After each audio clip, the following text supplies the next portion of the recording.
everyone, welcome to the first day of content for Accounting 2020. This class actually starts with chapter 2. We completely skipped chapter 1, but I just want to really quickly give a 60-second overview of what it covers so that you don't feel too lost. Really, all we want to establish from chapter 1 is the definition of managerial accounting as opposed to financial accounting, what you learned in 2010. Really, the only difference is the intended user. Managerial accounting is the same type things, recording and calculating and analyzing, but this time for the purpose of internal management and decision making. So we're wanting our information to be relevant to our managers who are making difficult decisions about the direction of the business. And so we don't have to follow all of the exact same rules as financial accounting, where your end users are investors and creditors, and there are specific rules that you have to follow. So if we flip through just the first few pages of chapter 1 of the textbook, we get that definition of management accounting. It talks about the main responsibilities of managers. It says managers' 3 responsibilities are planning, directing, and controlling. So all of the accounting information we are going to go over in this class is going to help managers do one of those 3 things: help them plan for the future, help them direct operations, help them control operations against what the plan was and see how it's going. See if there's any other key information. Here it goes through the differences between managerial and financial accounting, and basically summarizes what I just said. This first one says, who are the primary users, external versus internal? What is the purpose? To help external users, to help internal users. What must be included in the report and how must it be formatted? Financial accounting follows GAAP, those specific rules, whereas in managerial accounting, management is going to determine certain things that it wants in the report because you're going to want it to be catered to what they need in order to make the best decisions. Okay, so as far as being tested, you're not going to be tested on anything from chapter 1. I just want you to understand this definition of managerial accounting here, that it is for the purpose of internal management. And we are going to go straight into chapter 2 because we don't need too much more foundation besides that. Chapter 2 is where we're going to start laying the foundation for everything that we're going to learn. This class is extremely, very much so builds upon itself. So what we go over in chapter 2 is very, very foundational, and understanding it will be key to doing well in the rest of the class. And chapter 3 a little bit as well. Chapters 2 and 3 are both very foundational. The first thing I want to go over is I want us to establish the 3 most common types of businesses. This is going to be important because as we talk about different decision making and different costs and recording and accounting information, it's going to be a little bit different depending on which type of business you're talking about. So if we were normally in class in person, I would cover up a little bit of this at a time, but since we're not, the 3 most common types of businesses are service companies, merchandising companies, and manufacturing companies. And the main thing that distinguishes them is what they sell. Do they sell a tangible product, or do they sell something intangible, a service? And if they sell a tangible product, did they make it themselves, or did they buy it from the original manufacturer and now they're reselling it? Okay, so a service company sells intangible performance of services. Both merchandising and manufacturing companies sell tangible products, but the difference is that a merchandising company sells something that they originally purchased and now they're going to sell it for a little bit more. A manufacturing company sells a tangible product that they actually made. So I'd love to see if you can think of any examples. Again, in normal class, I'd have you guys raise your hands and think about it, but see if you can think of one company that delivers a service to its customers. Some common examples on this one, people will talk about Uber. It could be something general like a cleaning service, a barber shop, There's so many service companies out there, even more professional services, doctors perform a service, lawyers, accountants, accounting firms are service businesses. Okay, what about merchandising? Think of a company that sells something, but they did not originally make it. The most common ones on this are things like Walmart, Target, Amazon, Best Buy. All of those things are merchandising companies. They didn't originally make it, but they do sell it. And then lastly, see if you can think of a manufacturing company. They sell the products that they actually made themselves. This one's a little bit harder to think of an example on.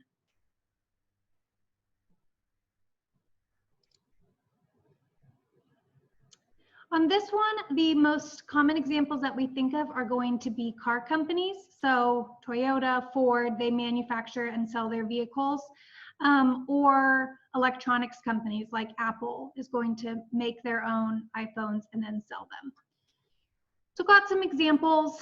One other reason that these three distinctions are very important is that they all keep a different kind of inventory. Okay, so the definition of inventory is it's an asset. Specifically, it is the asset that you sell. Okay, so what is not included in this is something like supplies. Of course, an accounting firm needs pens and calculators, but that is not what they're selling. They're not selling pens, isn't their business. They're selling their service.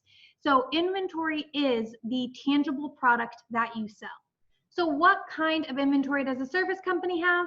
Well, like I just described, they don't have inventory. You'll never see inventory on the balance sheet for a services company because that's not what their business is. They don't sell a tangible product.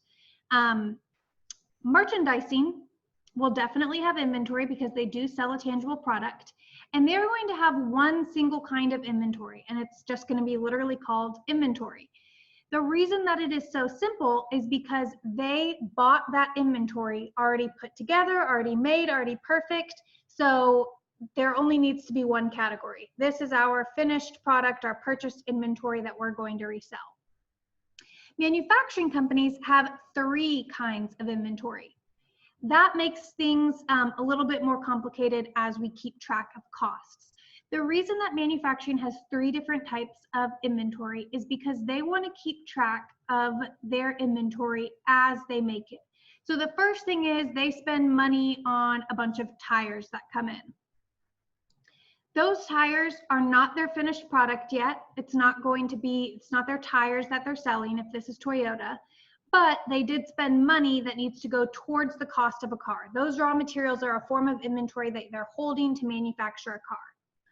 Then you've got some work in process inventory. The second category is going to include all of the product that is currently being made. It's going to include the raw materials that you've started to use now. They're no longer just in the storehouse, you're actually using them.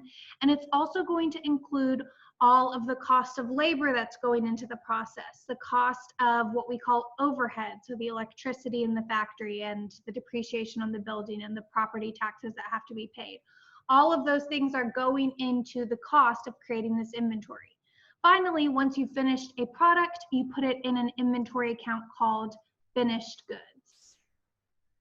Okay, this is going to make more and more sense as we go through examples and learn more, but right now what you need to know about the three most common types of businesses is what each of them are, and what each of them is, what each of them sells, and what kind of inventory they hold. No inventory, a single kind of inventory, or three different categories. The other thing we're going to go over is called the value chain. Let me see if I missed anything here. Service companies, merchandising, manufacturing, and their categories. Good. Okay. Now the value chain is a pretty straightforward concept. It basically says that there are some different types of activities that ultimately add value to a company's products and services, that ultimately make up the product or service that you're delivering to your customers. So the value chain splits up these activities into 6 categories: research and development, design, production or purchases, marketing, distribution, and customer service. And really, the names of these pretty much say what they do. But we'll go over each of them quickly. The next page goes through them one by one. This might be something that you go back to and read on your own in a little more detail. Research and development is going to be researching and developing new or improved products and services. The processes for producing them, if you're improving your assembly line or the technology that you use to create your product, something like that. Some companies are going to have more than others. For Toyota, they're going to research tons of things. They're going to research things about the safety of their vehicles. They're also going to research things about the processes that they use to build their vehicles. Is there new technology that they can take advantage of? Is there new technology that they can put into their manufacturing plants, robotics, things like that? Design is going to be the specific design and engineering of products and services. Toyota is going to design both things from a design, a style standpoint, so they want it to have colors that people are going to like and look sleek and modern and things like that. It's also going to be user friendliness. They want interfaces that work well. They want the buttons to be of the stereo or the different features to all be where users would expect them to be, where they can be easily accessible. They're going to design safety features. They're going to design quality. All of that will go into that. Production or purchases is a special part of the value chain that we are going to kind of separate from the rest later on in this chapter. Production and purchases is all of the costs that go into either producing your product if you're a manufacturer or purchasing your product if you're a merchandising company. Okay, so anything that it costs you to make it, which includes all of those raw materials, that labor, all of the costs to have your plant, your manufacturing plant run, or if you're a merchandiser, all of the costs to purchase your items from the original manufacturer and get it shipped to you, any taxes you have to pay on it, all of those would go into your purchases. The next part of the value chain is marketing. Marketing has the traditional definition that you know of it. It's going to be any promotion, advertising for your products or services. This could be something print, like magazines, newspapers. This could be something big on the side of the road, like a billboard, or it could be on television. It could be on the internet, anything that falls into marketing. Okay, distribution. Distribution is the delivery of products or services to the customers. So for Toyota, that would most likely be an actual brick and mortar dealership where they physically have these stores set up for Toyota to sell their vehicles. But a lot of other places, it could be something to do with their shelves at their store. It could be for Amazon, it's going to be web-based, so it's going to be all of the costs of shipping and the cost of that online platform and everything like that. Distribution is getting the products or services to the customer. The last one is customer service, and the key for customer service is that it's any costs for your customers after the point of sale. The sale has concluded, it belongs to them, and now you're still paying costs after that point. So that could be something like customer service calls or something like that if they need support. It can also be warranties if you offer a warranty and something breaks and you have to replace it, something like that. Anything after that point of sale is going to be customer service. Okay, and then there's a quick section that just talks about coordinating activities across the value chain. What you'll see is that all companies must spend money across this value chain. And if they decide to skimp in one area, they'll probably make up for it in another area. So for example, let's say that you want to run a really cheap company. You really don't want to invest a lot of money in research and development and design. You just want to get it made. Even production and purchases, you're going to choose cheap materials and you're just going to, crank them out and get them sold. If that's the case, you're probably going to have to spend a lot of money on these bottom three. Okay, you're going to have to market it a lot. If the quality of the product doesn't speak for itself, you may really need to get on every advertisement platform that you can.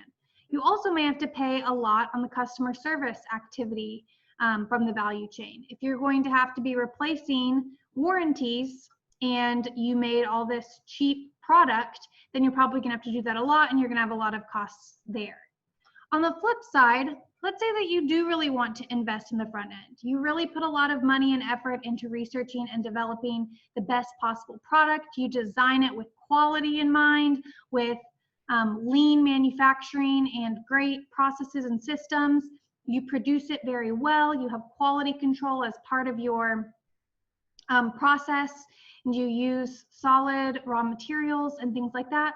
Well, then you may not need to do as much on the bottom end. You may not have to do much marketing because people are going to know about your product. It's going to spread by word of different consumers. You're not going to have to spend as much money on warranties because you make your product right in the first place, things like that. So generally, you will be spreading out your cost along this value chain. It's just up to you as a business where you want to spend more of your money. Okay, with this, I want us to try our first activity. So we're going to look at exercise 18. These are in the back of the chapter, at the end of the chapter in the textbook. And I want us to classify each of these costs along the value chain. So we've got this company, Motor Shack. They've got all of these different costs. And maybe I can put up, if I can get this, I'm gonna show on the side.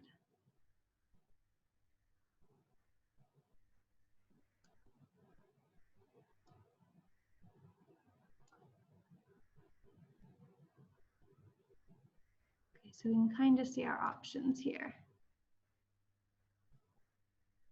Okay, the amounts themselves don't really matter for this problem. We're just trying to categorize them. Okay, so your options are, there are 6 activities on the value chain: research and development, design, production/purchases, marketing, distribution, and customer service. Okay, so what do you think newspaper advertisements would go under? This one's definitely going to be marketing. Any type of advertisement, whether it's in a newspaper or on TV or whatever, is going to be part of marketing. Okay, second one, payment to consultant for advice on location of a new store. So you hired a consultant to get advice on where you should place your new store. This one is a little bit difficult, but this is going to be research and development. Ultimately, if you are talking to a consultant, you are performing research and planning the development of where you're going to put your new store. Okay, purchasing merchandise. Sorry, I should stop doing that. This one's pretty obvious. It is going to be production/purchases because it is the purchase themselves. Now the next one is a little bit trickier. The next one says freight in. What freight in is, you're going to see this term a couple times at the beginning of this class. Freight in is the shipping costs of getting your purchases, your merchandise to you, the company. It is not it does not have anything to do with getting the products to the customer. It's getting them to you. So if I purchase a bunch of merchandise from a wholesaler because I'm going to resell it in my Target store, the freight in is the shipping cost to get it to me. Which one of these value chain activities do you think that would fall under?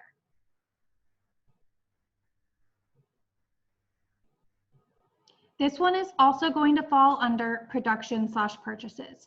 So remember, I briefly said that when we talk about cost of production, it includes all of the costs that make up your product. It includes the raw materials. It includes the laborers' salaries. It includes the cost of utilities for your factory, property taxes for your factory, all of that. Likewise with purchases, it doesn't have as many pieces because you're buying it already made, but there are a couple things that it takes to actually get it to you. In addition to the purchase of the product itself, you also have any freight in. You might have some tariffs, you might have some import duties, things like that. Anything that it takes to get it to you so that you can now sell it, that's going to be included in production and purchases. Note that freight in would not be part of distribution. Distribution is going to be any sort of shipping costs to the customer. Very important that you know that difference.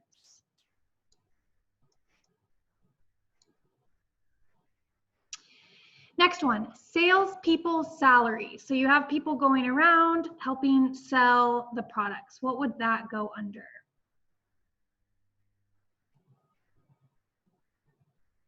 Your salespeople are going to be a marketing expense. That's part of getting your product sold, is marketing it to people, and that can be in-person marketing where you have them working around the store, asking if they can help with anything, suggesting products, things like that.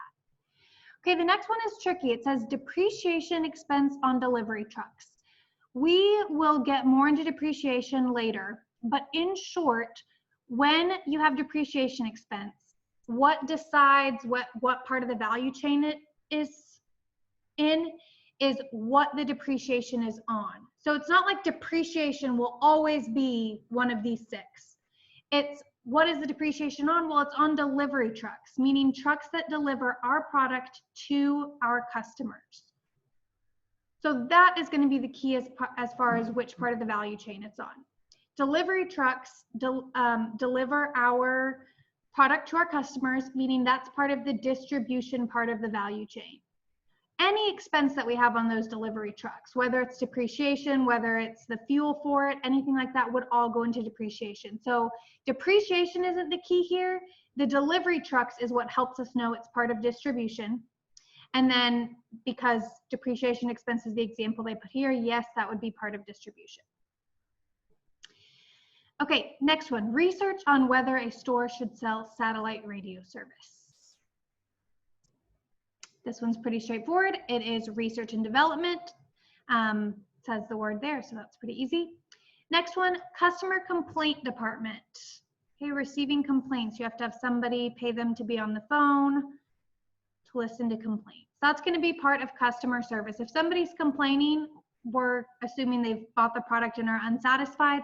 That happened after the sale, so that's something that you are paying for after the sale is already completed. That would be customer service. And one more, rearranging a store's layout.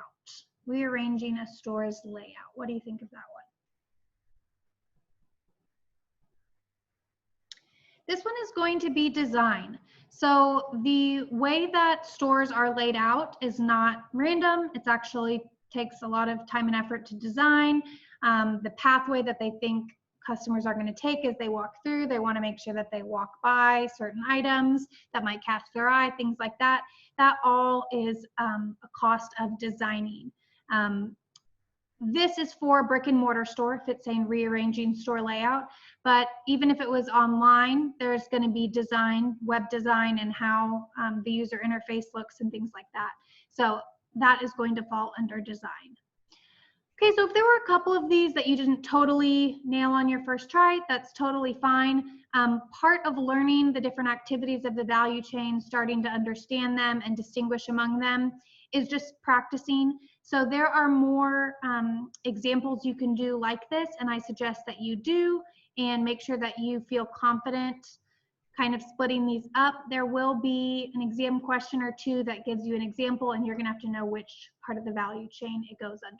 So just take time to reread that page in the textbook that goes over each of them, and to maybe do an example or a couple practice questions on my accounting lab to make sure that you're starting to get it down and split them up correctly. Okay, with that, you can go ahead and go on to your first knowledge check.